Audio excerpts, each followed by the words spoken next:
नहमदुहु व नसल्ली अला रसूलिल करीम अम्मा बाद फ़ाउज़ु बिल्लाहि मिनश शैतानिर रजीम बिस्मिल्लाहिर रहमानिर रहीम। अस्सलामु अलैकुम रहमतुल्लाहि व बरकातुहू। कैसे हैं आप सब लोग? अल्लाह से दुआ है कि अल्लाह ताला सबको अपने घरों में अपनी हिफ्ज़ व अमान में खैर व आफियत से रखे, आमीन। कल हमने सूरह बकरा की आयत नंबर 196 पढ़ी थी। आज इंशाअल्लाह ताला हम आयत 197 और इसकी तफसीर देखेंगे। तो अपना सबक शुरू करते हैं।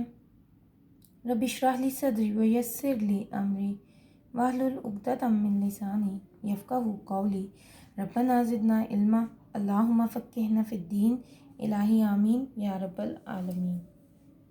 सूरह बकरा है, आयत है 197 और पारा है हमारा दूसरा। अल हज्जु अशहुरुम मालूमात फ़मन फ़रज़ फ़ीहिन्नल हज्जा फ़ला रफ़सा वला फ़ुसूका वला जिदाला फ़िल हज्ज वमा तफ़अलू मिन खैरिन यालमहुल्लाहु वतज़व्वदू फ़इन्ना गैरज़्ज़ादित तक़वा वत्तक़ूनी या उलिल अलबाब। हज के महीने मुअय्यन हैं जो मालूम है, तो जो शख्स इन महीनों में हज की नियत कर ले तो हज के दिनों में ना औरतों से इख्तलात करे, ना कोई बुरा काम करे और ना किसी से झगड़े, और जो नेक काम तुम करोगे वो अल्लाह को मालूम हो जाएगा। और ज़ादे राह यानी रास्ते का खर्च साथ ले जाओ, क्योंकि बेहतर फ़ायदा ज़ादे राह का परहेज़गारी है। और अहले अकल मुझसे ही डरते रहो। अब यहाँ हज के बारे में मज़ीद अहकामात दिए जा रहे हैं। पीछे हमने 4 महीनों की बात पढ़ी, वो कौन से थे? हुर्मत के थे। 3 उसमें हज से मुतल्लिक थे, ज़िलक़ादा, ज़िलहज और मुहर्रम। ज़िलक़ादा में एहराम बांधते, सफ़र करते, निकलते, यानी 1 महीना पहले और 1 महीना बाद में घर आने तक का जो वक्त था। अब यहाँ हज के जाने पहचाने महीने से क्या मुराद है? ये कौन से महीने हैं? जब हज का इरादा किया जाता है और हज के लिए निकला जाता है, तो इससे मुराद है शवाल, ज़िलक़ादा और ज़िलहज के 10 दिन। आपने सुना होगा कि पहले हज के लिए बहरी सफ़र किया करते थे, ठीक है, तो 2-2, 3-3 महीने लगते थे, तो इसमें कमी बेशी नहीं हो सकती थी। अरबों ने जब नसी का कानून बनाया था ना, हुर्मत के महीनों में तब्दीली करते रहते थे। अब इससे जो वो हुर्मत के महीने बदलते तो हज के महीने भी बदल दिए जाते। अब यहाँ यही मुराद है कि हेर फेर ना करो।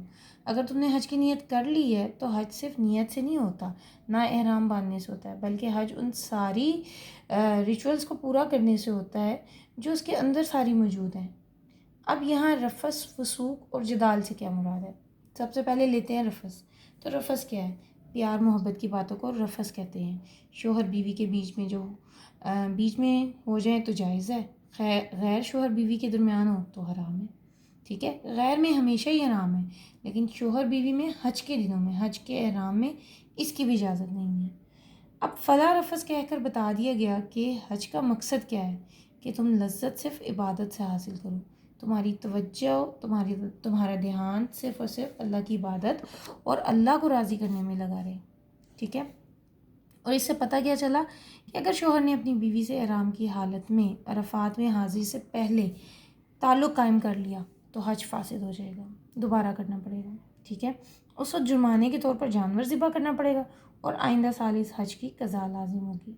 अब इसकी वजह, ताकि तुम्हें यानी मोमिनों को पाबंदियाँ बर्दाश्त करनी आएँ। आप देखें कि हज एक इज्तिमाई और पुरहुजूम इबादत है। कदम कदम पर मर्द व ज़न इकट्ठे होते हैं। अगर ये पाबंदी ना लगी होती तो इहराम की हालत में हरम की हद में तवाफ़ के दौरान लोग एक दूसरे को छेड़ रहे होते। और ये चीज़ आपने भी देखी होगी कि वहाँ जाकर एक ख़ास प्योरिटी का एहसास होता है। इतने क्लोज़ मर्द और औरत हों, लेकिन ख़्याल भी किसी के दिल में नहीं आएगा, इल्ला ये कि किसी का दिल ही गंदा हो, ठीक है। तो नफ्स पर काबू इसलिए डाला जा रहा है कि अब यहाँ अपनी ख्वाहिशात पर तकवा की ज़ंजीर बांधनी सीखो, ताकि बाकी दुनिया में जब मर्द औरत में से किसी को एक दूसरे से के करीब रहने का मौका मिले तो वहाँ तुम्हारी सोच, तुम्हारी नज़र, तुम्हारी निगाह ना भटके, ठीक है। अब अगला है फसूक। तो फसूक क्या है? फसूक वो बुराई है कि बुराई जो है, फसूक के हद से गुजरना, ठीक है। शरीयत के अहकामात की नाफरमानी मुराद है इससे। अल्लाह और रसूल ने जिन बातों से रोका है उनको करने से रोका जा रहा है। आम मतलब ये है कि किसी भी हुक्म की खिलाफ वर्जी का तसव्वुर भी ना करो। देखिए, फ़ला रफ़सा वला फसूका वला जदाल। और मज़े की बात है कि रफ़स वहाँ नहीं होता, फसूक भी नहीं होता, लेकिन जदाल वहाँ ज़रूर होता है, ठीक है। वहाँ जाकर वो भी लड़ते हैं जो कभी नहीं लड़ते, और ख़ास तौर पर इत्तेफाक से वो मियाँ बीवी होते हैं। تو حج بہت صبر کا امتحان ہے، کیونکہ آپ دیکھیں حج میں سفر بھی ہے، تھکن بھی ہے۔ اچھا، حج کو سفر آخرت سے بھی جوڑا جاتا ہے، ٹھیک ہے۔ آپ دیکھیں کہ لمحہ لمحہ اگر آپ پڑھیں اور دیکھیں تو یہ آپ کی اور میری موت کی یاد بھی ہے۔ سفید کپڑے پہن کر وہاں بھی جانا ہے اور یہاں بھی سب کو چھوڑ کر جاتے ہیں، اور وہاں بھی ساتھ کچھ نہیں ہے، دیکھیں کفن میں جیب بھی نہیں ہوتی۔ اصل میں حج آپ کی میری ٹریننگ ہے، اور خاص طور پر آپ دیکھیں یہاں بات کی جا رہی ہے وَمَا تَفْعَلُوا مِنْ خَيْرٍ يَعْلَمْهُ اللَّهُ، جو بھی تم نیکی کرو گے اللہ اس کو خوب جانتا ہے۔ اس ایک آیت پر عمل کرنے کے لیے ہمارے اسلاف جو ہیں وہ حج کے دوران علمی محفلیں برپا کیا کرتے تھے، ٹھیک ہے۔ وہ کہتے تھے حج تو حج ہے، لیکن اللہ رب العزت جو یہاں کہہ رہے ہیں نا وَمَا تَفْعَلُوا مِنْ خَيْرٍ يَعْلَمُهُ اللَّهُ، یعنی حج میں جو بھی تم نیکی کرو گے اللہ اس کو زیادہ جانتا ہے، تو زیادہ سے زیادہ نیکیاں کرنی چاہیے، وقت ضائع نہیں کرنا چاہیے۔ خاص طور پر جب ایک خاندان کے بہت سے لوگ جا رہے ہوتے ہیں تو وہاں بھی بیٹھ کر لوگوں کی غیبتیں اور رشتے جوڑنے اور جوڑتے اور کرتے ہیں، تو گھر آ کر لیں، وہاں جانے کا فائدہ کیا ہوا؟ اور بازاروں کی شاپنگ اور لمبی لمبی لائنوں میں لگے رہنا یہ حج کا مقصد نہیں ہے۔ حج اصل میں آپ کو اور مجھے دین کا سپاہی بناتا ہے، اور یہ جو آخری بات ہے نا اس آیت کے اندر وَتَزَوَّدُوا فَإِنَّ خَيْرَ الزَّادِ التَّقْوَىٰ، تزود لے کے جایا کرو اور بہترین ذات تقویٰ کا ہے۔ اب یہ کیا ہے؟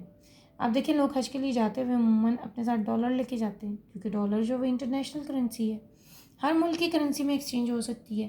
تو جس طرح ڈالر کنورٹ ہو جاتا ہے نا دوسری چیزوں میں، تو اسی طرح فَإِنَّ غَيْرَ الزَّادِ التَّقْوَىٰ ہے، تقویٰ اپنی پوٹلی میں ڈال کر لے کے جاؤ۔ حج میں تم 4 جوڑے بھی لے کر جا رہے ہو، جوتے بھی لے کر جا رہے ہو، چھتری بھی لے کے جا رہے ہو، تو تھوڑا سا بیگ میں تقویٰ بھی پیک کر لو۔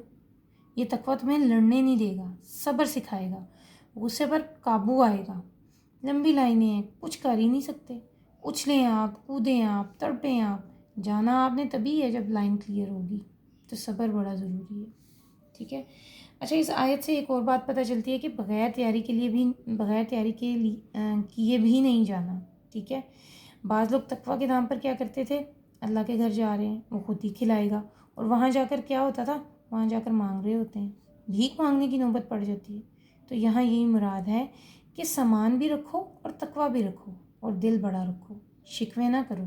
وَاتَّقُونِی یا اولی الالباب، اے عقل والو مجھ سے ہی ڈرو۔ کئی چیزیں تھیں جس وقت ہمارا موضوع نہیں ہے اس آیت کے ساتھ آئی ہیں کہ حج کو انہوں نے ایک قسم کا میلہ بنا لیا تھا، جس طرح میلے پر نہیں لوگ جاتے اسی طرح جاتے تھے۔